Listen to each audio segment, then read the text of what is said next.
안녕하세요, 찰리브라입니다. 전 세계가 전쟁 상황으로 갈 수도 있는 불안한 상황이기 때문에 여러분들이 되게 많이 불안해 하실 거예요. 이러다가 오일 가격 상승 때문에 물가가 엄청나게 폭등하지 않을까? 과연 트럼프 대통령은 과연 왜 지금 이런 짓을 했을까? 그리고 주변에 있는 중국이라든가 러시아라든가 유럽이 또 대거 같이 이제 동참해서 미국한테 또 언급을 한번 했는데 그런 영향이 또 왜 그런 일이 있었을까? 미국은 무엇을 위해서 과연 그럴까? 그리고 암호화폐 장세 여부는 과연 무슨 일이 있을까? 긍정적이게 도출될까? 아니면 부정적인 현상으로 우리 사는 경제가 그렇게 흘러갈 수밖에 없을까? 이번 전쟁으로 인해서 여러 가지 것들을 생각하는 시간을 갖기 위해서 이번 영상은 일단 한번 만들어 봤습니다. 그래서 첫 번째로 이제 제가 과거로 돌아가서 한 가지 이제 말씀드리면 요즘에 들어서는 사실은 에브리띵 버블이다, 하우징 버블이다. 예를 들어서 스탁마켓도 가만히 보면 S&P 500 지수부터 다우존스부터 한국 주식시장도 미국 주식시장만큼은 아니지만 엄청나게 가파르게 지금 많이 상승을 하고 있었잖아요. 지금 보시면은.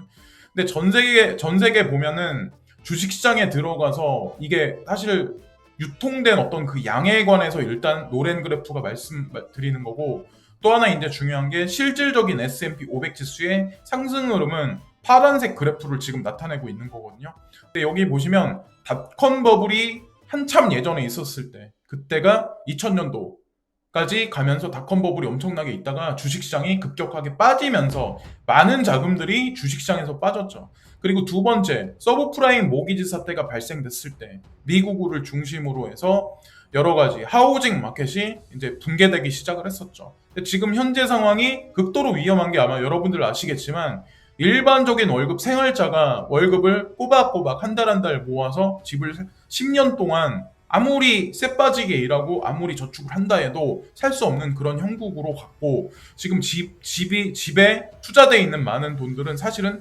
자기 돈보다 빚을 져가지고 지금 그런 사람이 되게 많거든요. 근데 여기서 만약에 은행에서 금리를 조금이라도 만약에 올린다, 그런 상황이 만약 향후에 발생된다, 그럼 어떻게 될까요? 부실 채권은 여기저기 나돌고 경제는 꺼질 수밖에 없는 그런 상황으로 갈 수밖에 없다. 그러나 이런 현상은 한국적인 문제만은 아니다라는 거를 말씀드리기 위해서 이걸 말씀드리는 거예요. 지금 그래서 다른 나라에 있는 사람이 이 차트를 올렸는데 에브리띵 버블이다 이런 얘기를 해요. 근데 저도 이 말에는 동감하거든요. 에브리띵 버블이라고 저는 이제 생각을 해요. 자, 그래서 일단은 우리는 암호자산 시장에 베팅을 하고 안전자산이라고 점점 대중한테 인식되어지고 있는 어떤 그 암호자산 시장에 관해서 우리는 집중해야 한다고 이제 전 생각하거든요. 오히려 주식시장이나 하우징 마켓보다는. 자, 그래서 일단 첫 번째 이더리움에 관해서 이제 한 가지 또 말씀드리면 어떤 거냐, 일단은 이 사람은 어떤 얘기를 하냐면 살짝 이제 올라갔다가 지금 살짝 조정 장세가 있잖아요. 그리고 나서 V자 반등이 일어날 확률이 높다. 이 사람이 그린 거를 한번 일단 보시고 그 다음에 이제 딴 사람이 그린 거를 한 번 더 또 이제 보여드릴게요. 네, 보시면 이거는 비트코인이거든요. 근데 이 사람도 마찬가지로 지금 보면 반등세가 있다가 살짝 조정이 있은 후에 V자 반등 곡선이 나타날 가능성이 똑같다, 높다라는 얘기를 하거든요.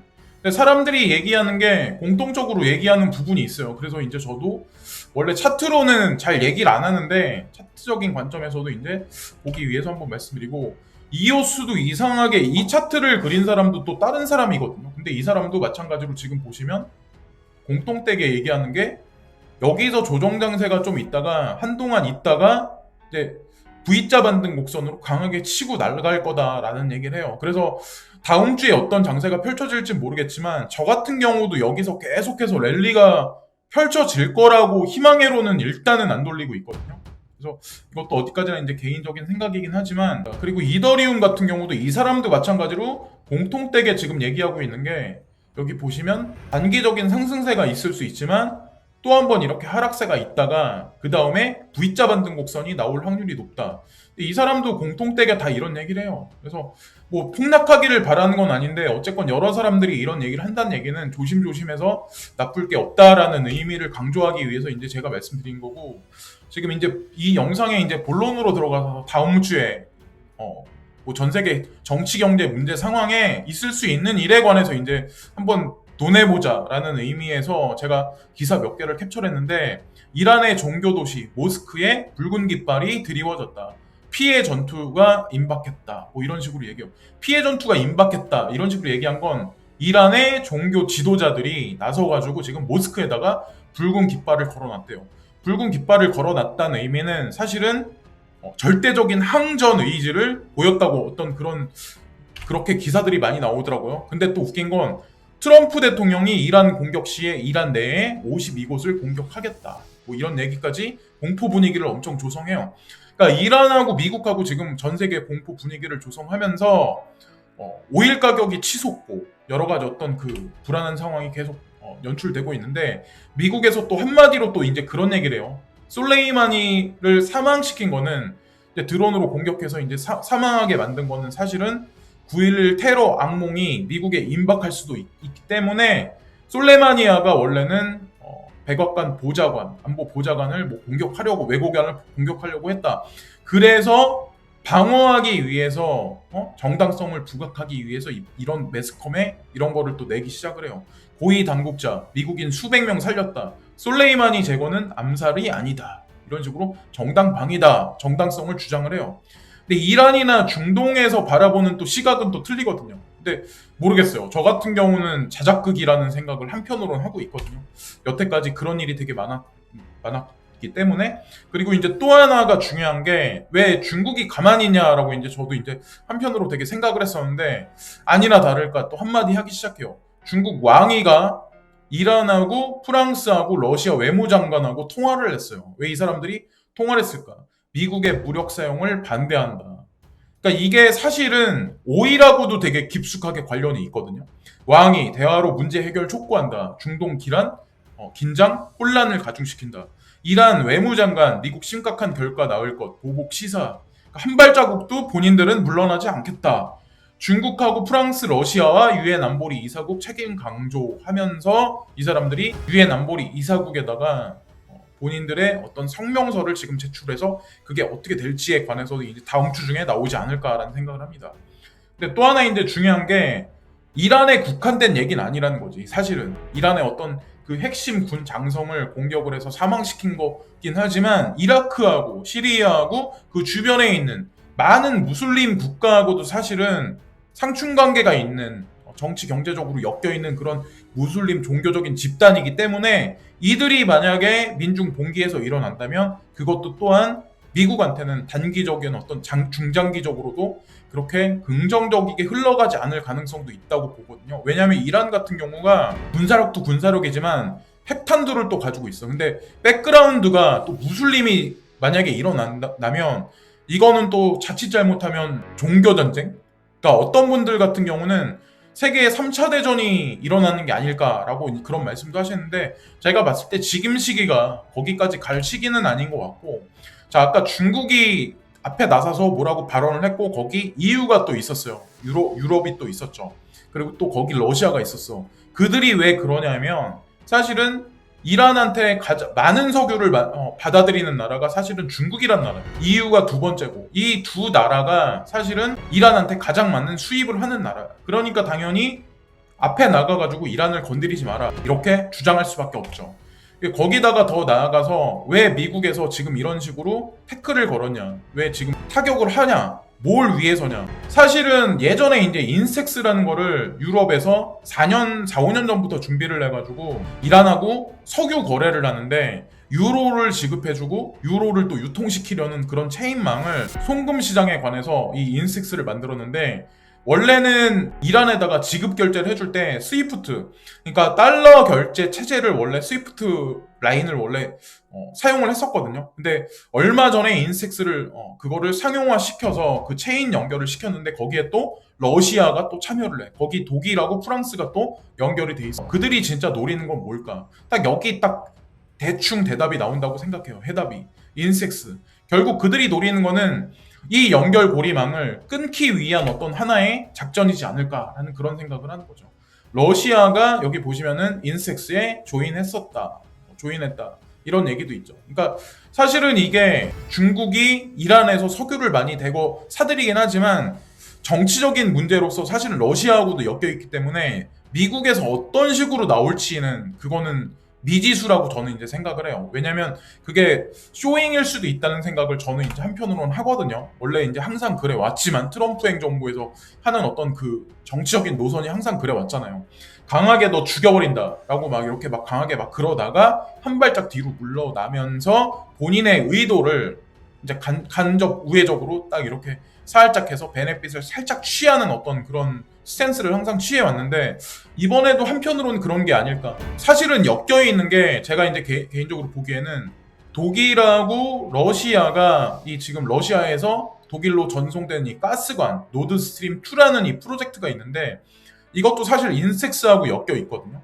발트해를 이렇게 횡단하는 이 러시아 가스관. 그래서 저는 다 여러 가지 것들이 지금 있는 뭐 문제가 있지 않나, 상충 관계가 있지 않나라는 생각을 이제 한편으로 하고 또 하나 이제 되게 중요한 게 중국이 지금 미국하고 미중 무역 관계에 관해서 휴전 협정이 있는 게 사실은 사인하는 날이 15일 날이거든요. 1월 15일 날.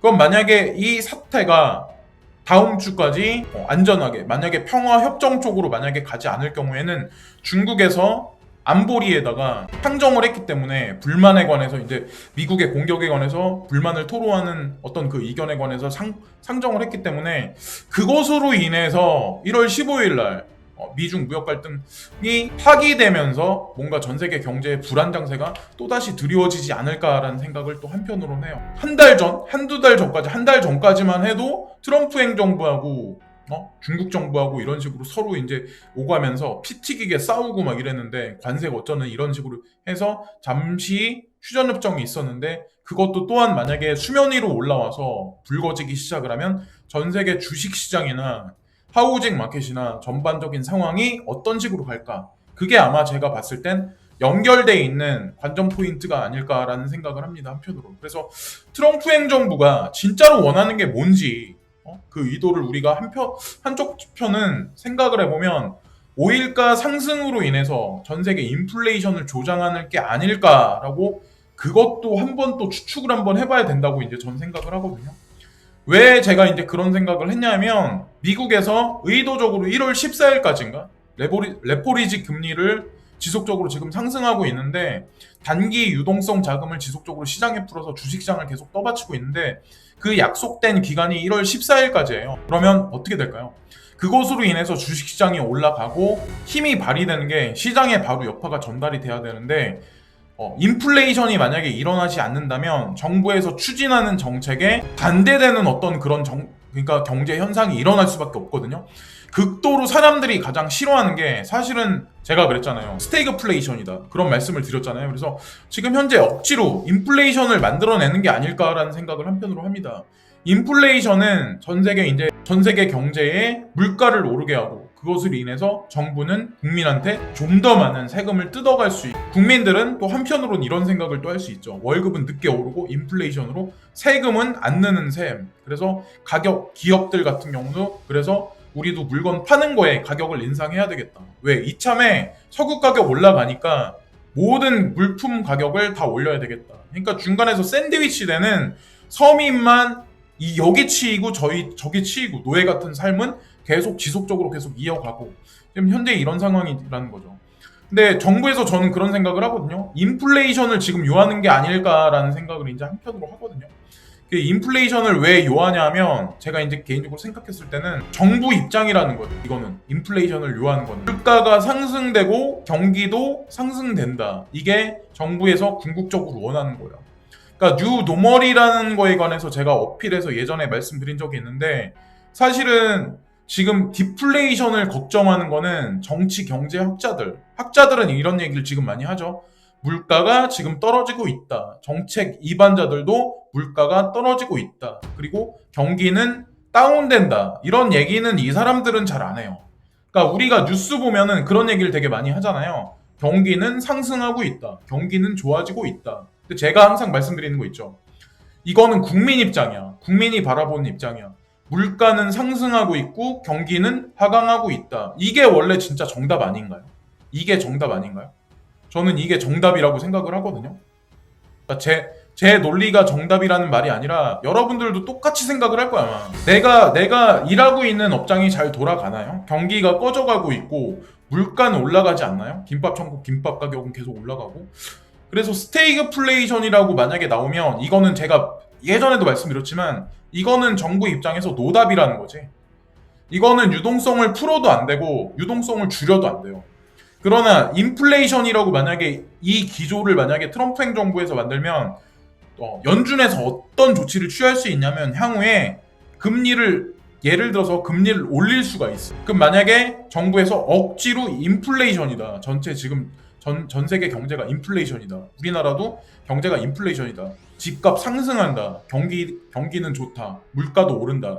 그래서 만약에 어거지로 금리를 올려버리면 중간에서 샌드위치 돼서 결국에 파산하는 거는 결국에 국민 입장이라는 거죠.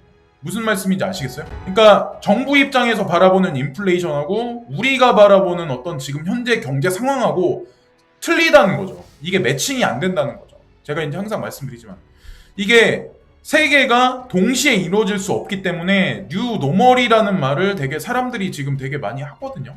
어떤 사람들 같은 경우는.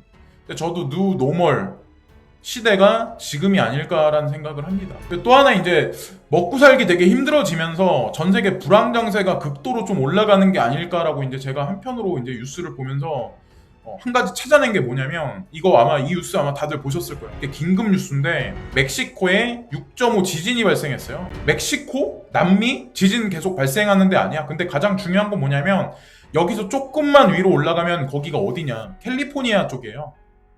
캘리포니아 쪽. 샌 안드레아스라고 하는 그 영화가 있었잖아요. 예전에 아마 여러분들 보셨겠지만. 근데 브레고리 쪽에서 오른쪽 어깨 쪽으로 올라가는 데가 사실은 이쪽이에요. 근데 제가 뚜누이 계속 말씀드리지만 일본의 지진이 발생하는 거 그리고 전 세계 브레고리 위주 축으로 해서 지진이 발생하는 게 향후 5년에서 10년 내에는 되게 많이 조심해야 되지 않을까라는 생각을 되게 많이 하기 때문에 제 채널에서도 지속적으로 이런 거에 관해서 이제 말씀을 드리는 거예요.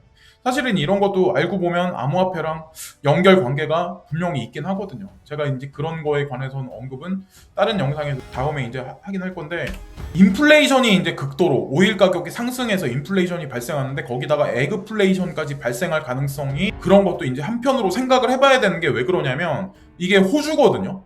호주인데 여기 빨간색으로 지금 이게 지금 불이 났던 자리, 그러니까 이게 보면은 자연 발화해가지고 이런 불이 많이 났던데요. 부시파이어라고 하는데, 저는 이런 현상이 지금 발생했다는 얘기는 사실은 호주가 곡물 수확량이 엄청난 데거든요. 밀이나 아니면 뭐 어떤 뭐 콩이나 그런 거에 있어서.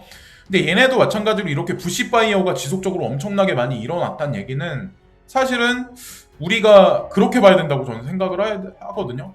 얼마나 많이 가뭄 현상이 되게 짙어지고 여기가 메말랐으면 이런 현상이 있었을까? 부시파이어가 이렇게 많이 일어났을까? 그러면 당연히 곡물 수확량도 줄어들었을 텐데. 근데 이 문제가 호주에 국한된 얘기는 아니라는 거지. 만약에 전 세계적으로 곡식 수확량이 예전보다 지속적으로 감소하면 인플레이션에다가 에그플레이션까지 만약에 덮치면 그 상황에서 대중들이 100가지 고를 수밖에 없는 그런 상황이 엄청나게 긴 시간을 보면 올 수도 있다는 거죠. 그게 뭐 향후 뭐 몇 년 내에 도래하진 않겠지만 저는 10년? 10년 후면은 전 세계 곡식량이 지금보다는 많이 줄어들 거라고 한편으로는 생각을 해요. 뭐 인구도 줄긴 하겠지만 어쨌건 점점 먹고 살기 힘들어지는 시대가 점점 도래하는 게 아닐까. 그래서 딱히 투자할 거리, 그래서 물리적으로 이렇게 투자할 거리, 뭐 하우징 마켓, 지금 스탁 마켓도 버블이다, 이런 어떤 그 경고음이 여기저기 지금 들리고 있기 때문에 미중 무역 갈등이 어떻게 마무리가 될지는 모르겠지만 1월 15일 날 그게 만약에 안 좋게 풀려간다, 암호자산 시장에 이제 투자하는 사람들, 안전자산 쪽으로 점점 가고 있는 그런 사람들한테는 긍정적으로 흘러가겠지만 그 반대의 경우 같은 경우는 조금 더 안 좋게 흘러가지 않을까. 지금 전 세계 현물 경제에서 생업하시는 분들한테는 좀 그런 식으로 이제 전 생각을 합니다. 이게 뭐 이기적일 수도 있는데 저는 어쨌건 그렇게까지 지금 현재 미국하고 이란의 전쟁을 미중 무역 갈등하고 연결해서 한번 또 생각을 한번 해봤습니다. 지금까지 찰리브랑이었고요. 시청해주신 모든 분들께 진심으로 감사를 드립니다. 올 한해도 좋은 일만 가득하세요. 감사합니다.